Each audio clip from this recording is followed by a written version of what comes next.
Soyez attentifs. Et vous allez voir la puissance de Dieu.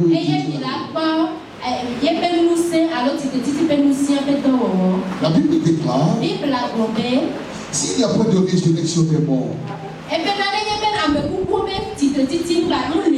Christ non plus n'est pas ressuscité. Et si Christ n'est pas ressuscité, notre prédication est vaine. Et votre foi est vaine. Et si Christ n'est pas ressuscité, votre foi est vaine. Et encore, vous êtes dans le péché. Mais Christ est ressuscité. Alléluia. Il est ressuscité. Avec ces versets, je me souhaite la bienvenue dans le temple. Et nous prêchons sur le thème qui est Jésus. Aujourd'hui, partie 6. Donc en tout, ça ferait 8 parties. Parce que nous avons fait en premier en son nom 2.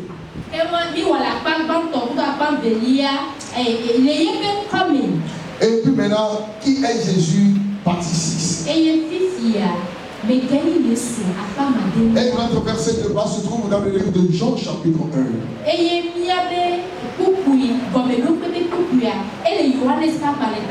Nous avons vu qu'au commencement était la parole. Et la parole était avec Dieu et la parole était Dieu. En elle a été créée toute chose. Et rien de ce qui existe n'existe sans elle. En elle était la lumière. Et la lumière était la vie des hommes. Elle est venue, elle est dans le monde. Et le monde ne l'a pas connue. Elle est venue chez les siens. Et les siens ne l'ont pas reçue. À tous ceux qui l'ont reçue, à ceux qui croient en son nom, elle a donné le pouvoir de devenir enfant de Dieu. Mais bien aimé dans la foi, aujourd'hui nous allons évoluer. Nous allons lire les versets 24, 25, 26, 27, 28 et le verset 29.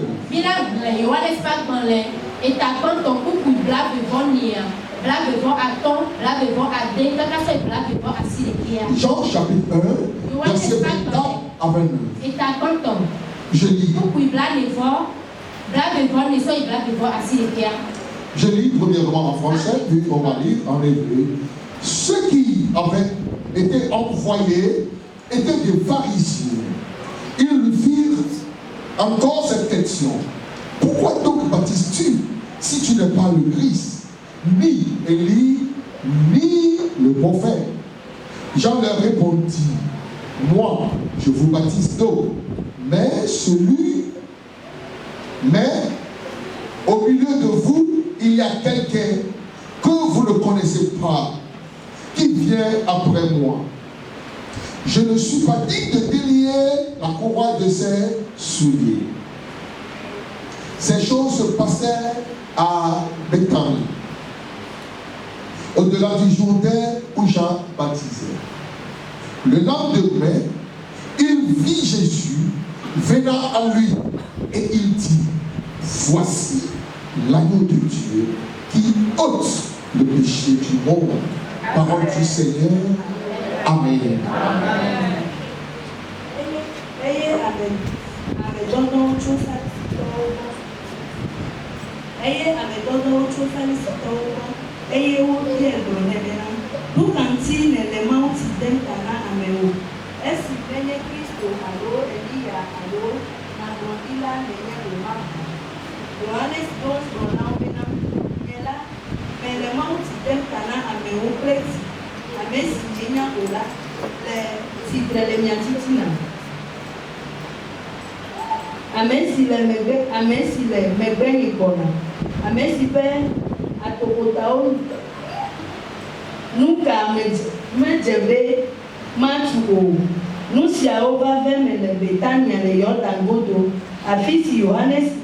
Afisi Yohanes le Mount Dem Tana meone. Esi nukela eko Yesu bonade eko eye wo blobena. Koda ma upe alevisi le eya mepe nouveau la chom inala enyesi. Amen. Amen. Le bien-aimé dans la foi. Dans le temps de l'enseignement. Dimanche passé, nous avions dit qui est l'enfant de Dieu. Amen. Amen. Parce que lesquels, l'avait dit, lesquels sont nés non de la volonté de l'homme, mais ils sont nés de Dieu.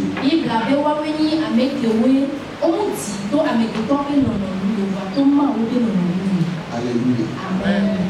Aujourd'hui, l'agneau Jésus est l'agneau de Dieu. Je vais parler sur ça. Et nous allons comprendre par l'Esprit de Dieu. Amen. La Bible dit ici, le lendemain au verset 29. Le lendemain. Pourquoi le lendemain? Parce que le jour avant, le jour où il parlait, les pharisiens ont envoyé des gens voir Jean le Baptiste.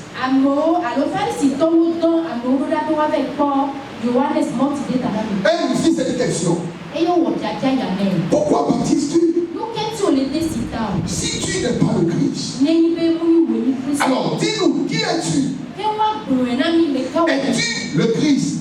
Ou bien es-tu un prophète? Ou bien tu es Élie? Je vous avais dit la fois dernière que les Juifs croient à la réincarnation. Et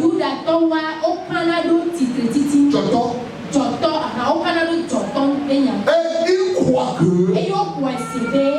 Jean est l'incarnation d'un prophète.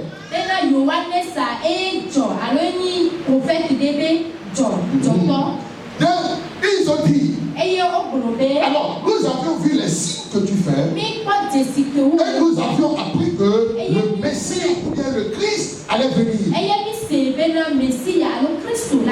Ou bien es-tu le Messie? C'était un débat entre pharisiens et Jean-Baptiste. Jean leur dit, comprenez-moi. Je ne suis que la voix de celui qui crie dans le désert.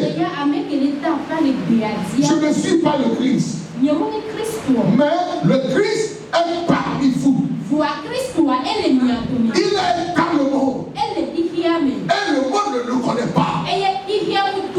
Il est parmi vous. Mais vous ne le connaissez pas. Celui-là qu'on appelle le Christ. Moi, Jean, je ne suis même pas égal à lui. Je suis trop petit à lui. Et je ne suis pas digne de délier les courants bien les lacets de son soulier. Alléluia. Je ne le suis pas. Croyez-moi. Lorsqu'il discourait, ils étaient au-delà du Jourdain. Là où ils baptisaient. Quand les pharisiens sont partis. Et le lendemain, après la discussion, lorsqu'ils discutaient, les disciples de Jean étaient avec lui. Alléluia. Amen. Parmi lesquels il y a l'évangéliste Jean. Et le lendemain, les gens étaient là. Jean aussi était là. Et quelques pharisiens étaient là. Je ne sais pas par quelle alchimie, mais je crois que c'est par l'Esprit de Dieu. Lorsque Jean vit Jésus venir, il dit, voici celui que vous attendez. Voici l'agneau de Dieu. Celui qui ôte le péché du monde. Alléluia. À peine les gens ont écouté cela, je vous avais dit, quelques disciples de Jean ont quitté Jean pour se joindre à Jésus. Et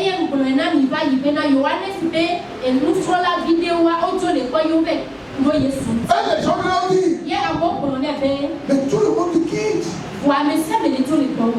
Par humilité, Jean a dit, il faut que moi, Jean, je diminue. Et que lui, il évolue. Et que lui, il croisse. J'ai juste montré la voie. Mais c'est lui la chose. Mais bien aimé, nous, notre devoir est de vous montrer qui est Jésus. Aucun des pasteurs n'a le droit de montrer un homme ou une femme.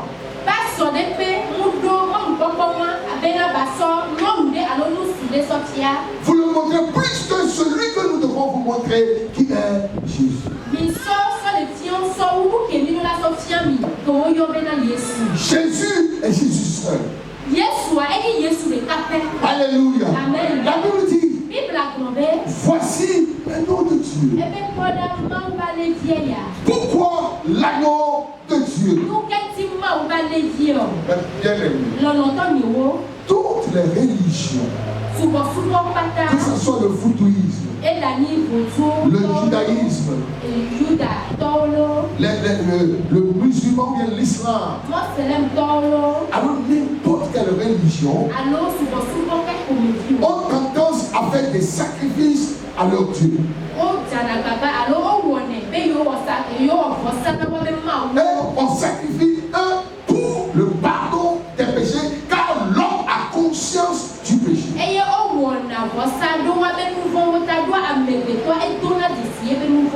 l'animal avec lequel on sacrifie plus est un agneau.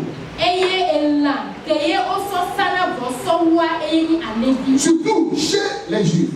Ils utilisent aussi les pigeons, le canard, et puis de surcroît les béliers, ou bien les vaches, ou bien les taureaux. Mais parmi toutes ces choses,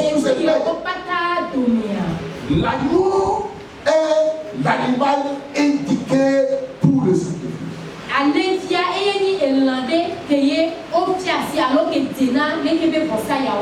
Mais bien aimé dans le Seigneur. Alors, l'homme voudrait, ou bien la religion voudrait qu'on va vers Dieu avec le sacrifice.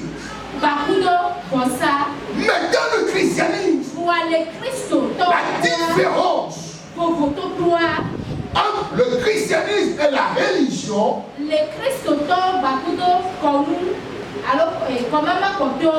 c'est que la religion donne sacrifice à Dieu. Mais dans le christianisme, Dieu a donné son sacrifice pour nous.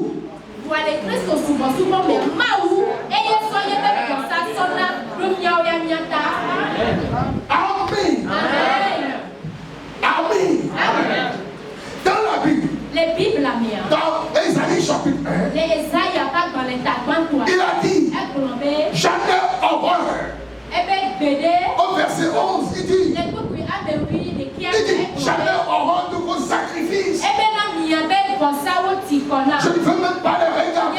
Mais c'est quoi il a dit? Il vous a dit de venir sur mes parvis avec ce genre de choses. Dans le livre de Somme chapitre 40, il a dit, tu ne désires ni sacrifice ni holocauste. Dans le livre de Somme chapitre 51, il dit, si tu eusses voulu des sacrifices, je t'en offrirai. Mais les sacrifices à Dieu, les sacrifices qui plaisent à Dieu, c'est un cœur qui est brisé. Alors, un chanteur a dit, tu es, je vais lire ça. Ou bien, il dit, tu es la personne que Dieu cherchait, qui ne se trouve qu'en Dieu lui-même. Tu es la personne, tu es le sacrifice que Dieu cherchait et que ne se trouve qu'en Dieu lui-même.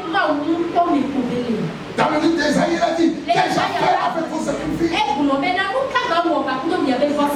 Car nos sacrifices ne peuvent jamais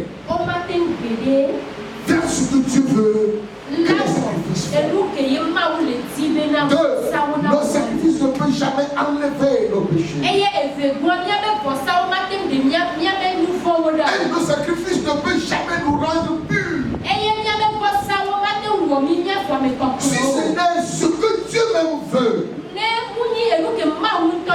Si tu peux dire Amen. Un jour, dans le livre de Genèse chapitre 22, je crois, la Bible déclare que Abraham est allé avec sa femme dans le territoire de Guérar, où il y a un homme qu'on appelle Abimelech, qui était roi de Guérar, qui voulait prendre la femme d'Abraham, la nuit. Lorsqu'il voulait toucher la femme, Dieu l'a mis en garde de ne pas la toucher. Et il a dit à Abimelech, plutôt appelle Abraham. Il priera pour toi, car cet homme est un prophète. Amen. Suivez-moi s'il vous plaît. Mais jamais Abraham n'a prophétisé. Jamais. Mais maintenant Jésus. Écoutez. Lorsque je préparais le texte, j'ai vu la prophétie d'Abraham. Au verset 5 de chapitre 22. Vous vous souvenez lorsque Dieu a demandé à Abraham de le sacrifier, de faire un sacrifice, et de prendre son fils Isaac pour le sacrifice. Il a pris Isaac son fils, il a pris une torche, la lampe, il a pris un wagon de bois, Il a mis sur la tête de son fils. Et il marche au lieu de son fils. Lorsqu'il a laissé ses serviteurs, le fils lui posa cette question. Mon père, voici le feu, voici le fardeau de bois, et nous irons sacrifier le sacrifice. Où est l'agneau du sacrifice? Et le père lui répondit. Au verset suivant, Abraham répondit, mon fils, Dieu se pourvoira lui-même de l'agneau. La prophétie d'Abraham dit, Dieu se pourvoira de l'agneau du sacrifice. Qui est la personne que Dieu cherchait, qui ne se trouvait qu'en Dieu lui-même, qui pouvait sacrifier. Et le sacrifice là sera utile. Normalement, c'est nous qui avons péché contre lui. Normalement, c'est nous qui devons apporter l'agneau du sacrifice.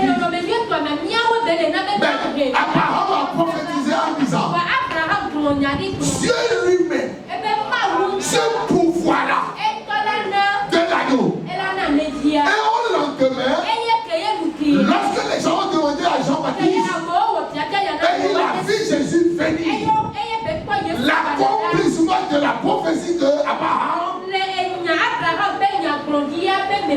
le jour-là, s'est accompli. Et il a dit, voici l'agneau de Dieu qui enlève le péché du monde. Mais bien nommé dans la foi, après le sacrifice de Jésus, qu'aucun homme de Dieu, qu'aucun marabout, qu'aucun charlatan ne peut vous dire, à cause de vos péchés, vous devez apporter un sacrifice. Car vos sacrifices que vous allez faire seront indignes. Alléluia. Chrétiens, réveillons-nous. Réveillons-nous. Car dans le temple, aujourd'hui il y a beaucoup d'arnaqueurs. Au col blanc qui se dit âme de Dieu. Il risque de tromperie pour s'accaparer de vos richesses. En disant vous devez encore faire des sacrifices. Le seul sacrifice que vous pouvez faire, c'est de croire en ce sacrifice. Il a dit, voici l'agneau que Dieu même s'est pourvu pour lui.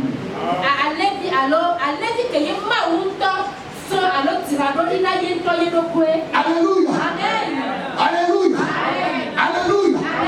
Il dit, voici l'agneau de Dieu qui ôte le péché du monde. Mais bien aimé dans la foi, l'agneau de Dieu, l'agneau de Dieu, la Bible dit dans le livre des Hébreux, chapitre 7, verset 27, il dit, qui n'a pas besoin, comme les simples sacrificateurs, d'offrir chaque jour des sacrifices, d'abord pour ses propres péchés, ensuite pour ceux du peuple, car ceci, il l'a fait.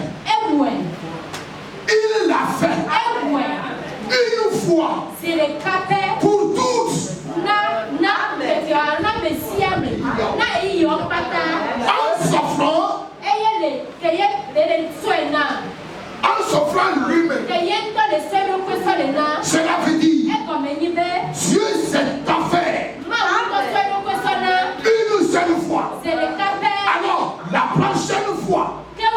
qu'on te dira que tu dois apporter un sacrifice,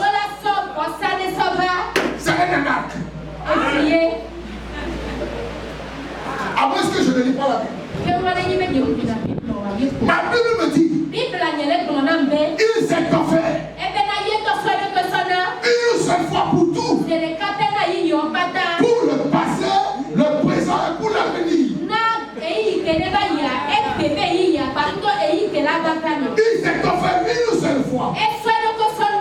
Nous n'avons pas le droit de percevoir le sacrifice des huiles, le sacrifice des parfums, le sacrifice des animaux. Non, il s'est offert une seule fois. Il l'a fait pour aujourd'hui et il l'a fait pour demain. Mais bien aimé, maintenant décortiquons un peu. Il dit, cet agneau-là ôte le péché. Que c'est cela? Dans d'autres versions, il dit qui enlève.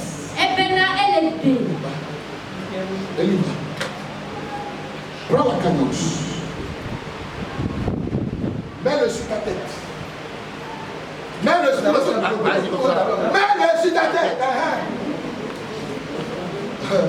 Amen. Voici mon fils. Il s'est chargé d'une charge qui est pesant sur lui. Alléluia. Amen. Quelque chose ne va pas. Et puis c'est le poids. Bien que c'est sur sa tête, cela agit sur sa conscience. Alléluia. Et c'est le poids du péché. Aucun animal ne peut l'ôter. Même si l'animal dit, ou bien le sacrifice des animaux dit, je vais enlever une partie, mais sur sa conscience, ça demeure. Maintenant, Dieu a trouvé un agneau sans défaut, sans tâche. Maintenant, il dit, qui ôte ou qui enlève. Lorsque lui, il a pris ça sur sa tête. Lorsque, par exemple, je suis l'agneau.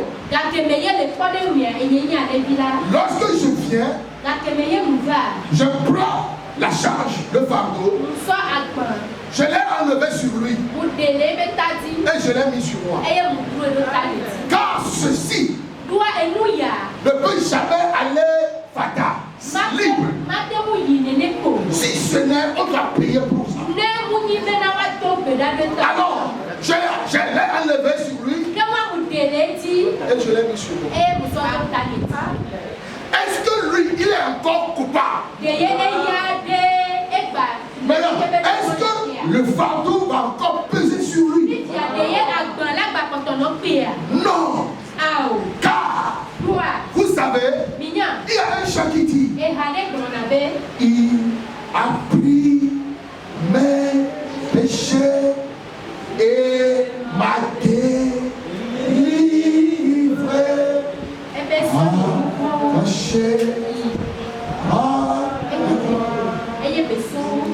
Lorsque j'ai pris ce qui pesait sur lui, il est délivré. Il est libéré. Il n'a plus le poids sur lui. Il ne va plus croupir sous le poids de ce fardeau. Et la charge qui était sur lui est enlevée. Alors on va le déclarer L-I-B-R-E. C'est comme ça. Il est libre. Je vais acclamer le Seigneur. Je proclame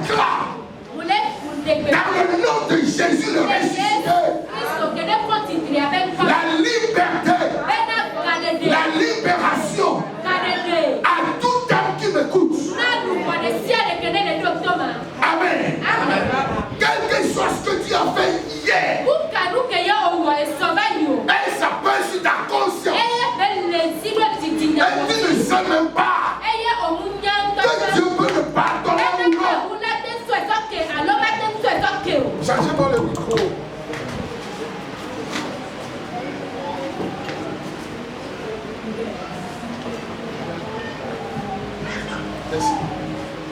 Amen. Amen. Tu pensais que Dieu ne peut pas le pardonner. Tu croyais que mes fautes sont trop lourdes, qu'il ne peut pas. Mais laissez-moi vous dire, tout ce qui pesait sur ta conscience, tout ce qui pesait dans ta pensée, tout fardeau que tu penses, il a ôté, il a enlevé, il a porté sur lui. Le châtiment qui nous donne la paix est tombé sur lui. Le problème que nous autres nous avons, c'est comme, regardez, il a pris, il pesait sur lui, et il n'arrive pas à marcher avec lui. Et la soeur, peut-être le connaissait. Et puis elle voulait en voiture, dans un camion. Camion. Et il a dit, oh frère Eli. Oh frère Eli. Oh, tu portes ça, viens, je vais te remarquer. Allez, monte-toi derrière. Et Eli est monté dans la voiture. Il est dans la voiture. De la suite. Normalement, qu'est-ce qu'il devait faire?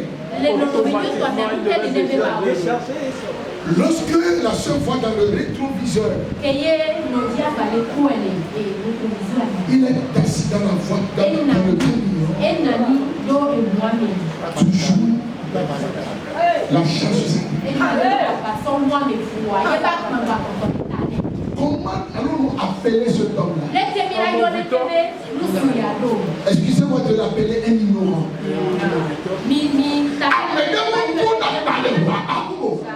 Personne ne porte plus sa charge dans le camion. Non.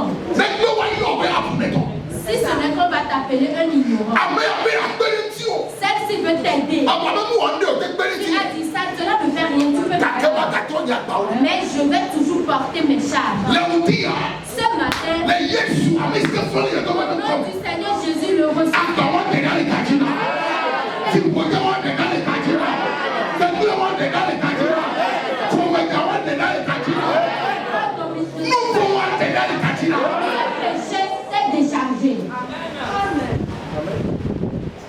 Amen. Amen. Il ôte quand même des joies. Lorsqu'il a ôté, Amen. cet homme est devenu. Il faut former. Il est mis. Mais tout le monde dit. Je prie ce matin.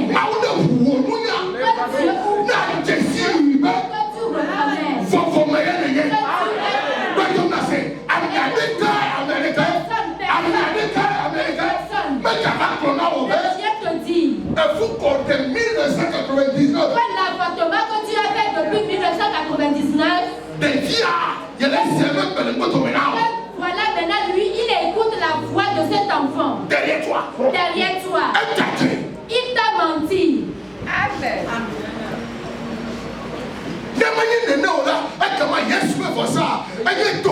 Si ça n'est ainsi, le sacrifice de Jésus est vain. La Bible dit, quels que soient les péchés, il les a ôtés. On peut dire, écoutez, le brigand qui est à la droite de Jésus, il a tué, il a dérobé, il a escroqué, il a fait tout le mal. Mais le jour là, lorsqu'il a reconnu la Seigneurie de Jésus, bien qu'encore souffrant, Jésus a dit, tes péchés sont ôtés. Et toi, pourquoi les gens vont te mentir et te tenir captif sur le poids du péché? Mais bien aimé dans la vie, ce que Jésus a fait pour nous, personne ne peut le faire. Nous-mêmes, nous ne pouvons pas. Notre argent ne peut le faire. Nos gains ne peuvent le faire. Notre foi ne peut le faire. Il a délivré. C'est ça on dit délivrance. Faire qu'il a de la cantate à l'église n'est pas une délivrance. Tomber dans l'église n'est pas une délivrance. Comprendre la délivrance, c'est comprendre qu'il a pris le fardeau. Il a pris le poids qui est sur moi. Et il m'a libéré. Amen. Il dit, voici l'agneau de Dieu. Le sacrifice que Dieu cherchait, qui ne se trouve qu'en Dieu lui. Il a enlevé ou bien ôté. Pour finir, il dit le péché et non les péchés. Amen. Amen.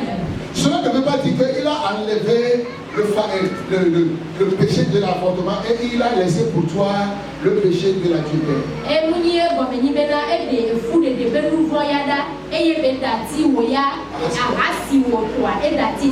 Non. La Bible a dit,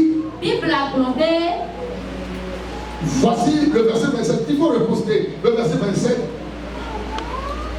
ou bien le verset 29 de Jean chapitre 1.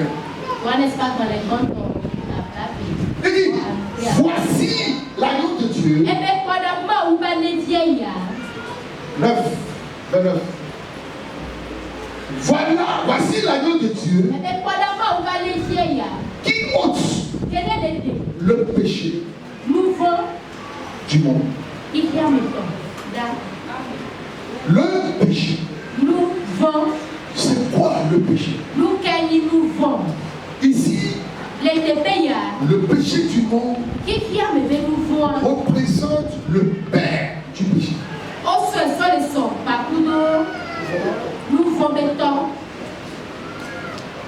Je ne sais pas comment je vais l'expliquer, vous devez comprendre.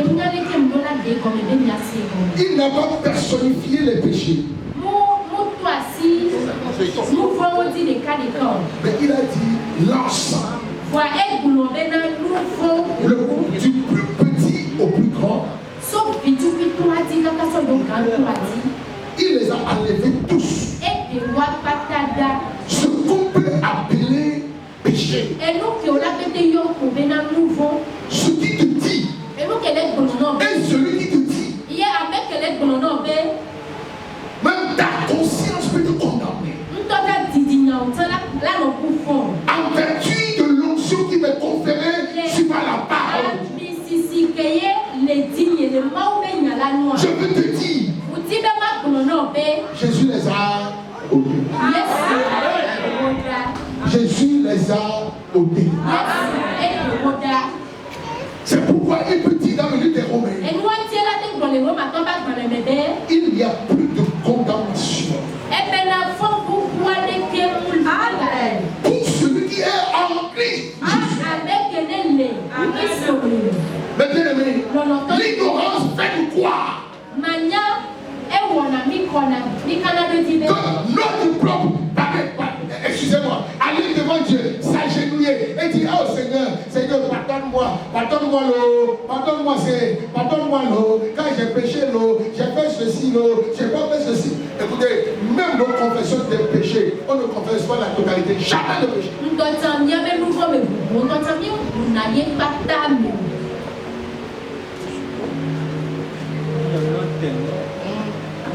Nous avons péché à tel enseigne qu'on ne peut même pas confesser la totalité de nos péchés.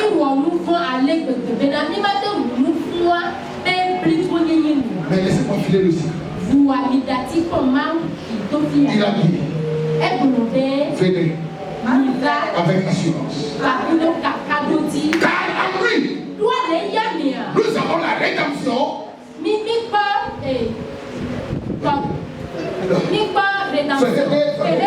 Et la rémission. En lui. Avec lui. On nous a déclaré non coupables. Car lui qui n'a pas péché, on l'a transformé pour être péché. Afin que nous, qui avions péché, nous devenions justice de Dieu. C'est pourquoi, lorsque je viendrai devant Dieu, je ne viens pas comme un pauvre pécheur. Je suis là, étant justifié par le sang de Dieu. Pendant ce moment, donnez-lui gloire. Donnez-lui gloire. Il dit, voici. Voici. Car il est là. Je ne peux jamais dire voici. À ce que vous ne pouvez pas voir. C'est parce qu'il est là. Et on a dit voici. Voici. À la croix. Il a dit voici l'agneau de Dieu qui est au-dessus de Dieu.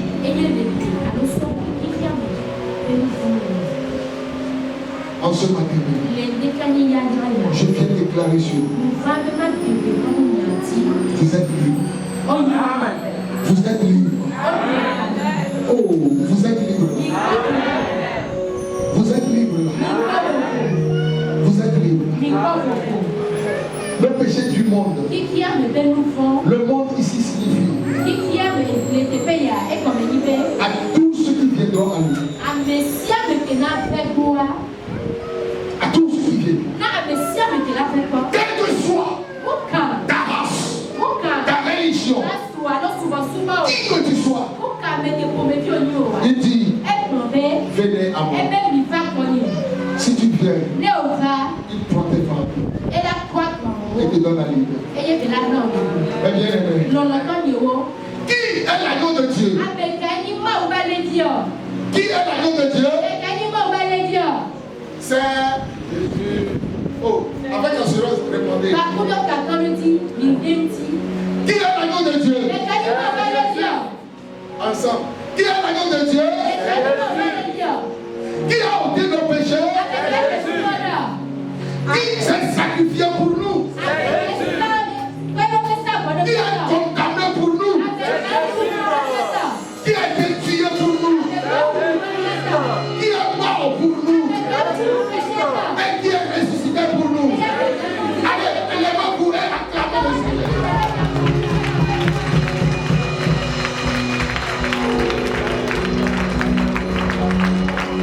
Aujourd'hui, je vous dis, si vous recevez Jésus, Jésus et Jésus seul,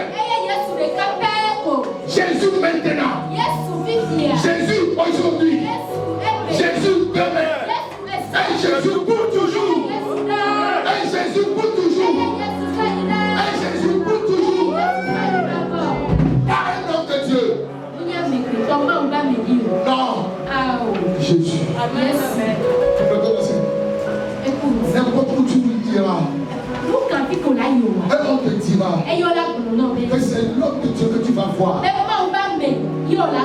pour que tu aies la solution. Tu nous ton dos et cours.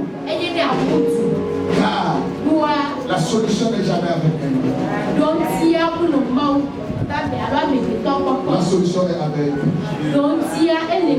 La solution est avec qui?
Hébreux chapitre 12, verset 2.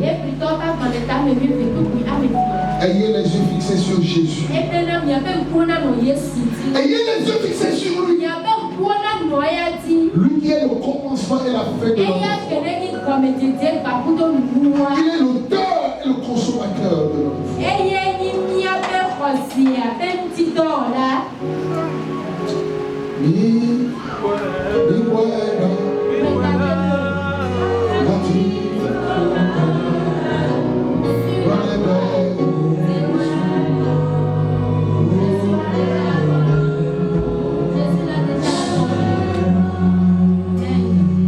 Je voudrais déclarer ce matin, en vertu de la puissance de la parole prêchée,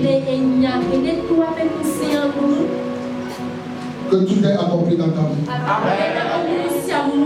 Voici, la solution est avec toi. La solution est venue ce matin. Le poids qui posait sur toi est ôté. Ce qui pesait sur ton corps, sur ta conscience, est ôté. Tout est enlevé. Et Jésus l'a mis sur lui-même. Je déclare ta liberté. Je déclare que tu es libre. Libre de tout fardeau. Libre de tout engagement. Libre de toute malédiction. Tu es libre. À partir de ce matin, tu vas marcher dans ta liberté. Va! Et ne sois esclave de qui que ce soit.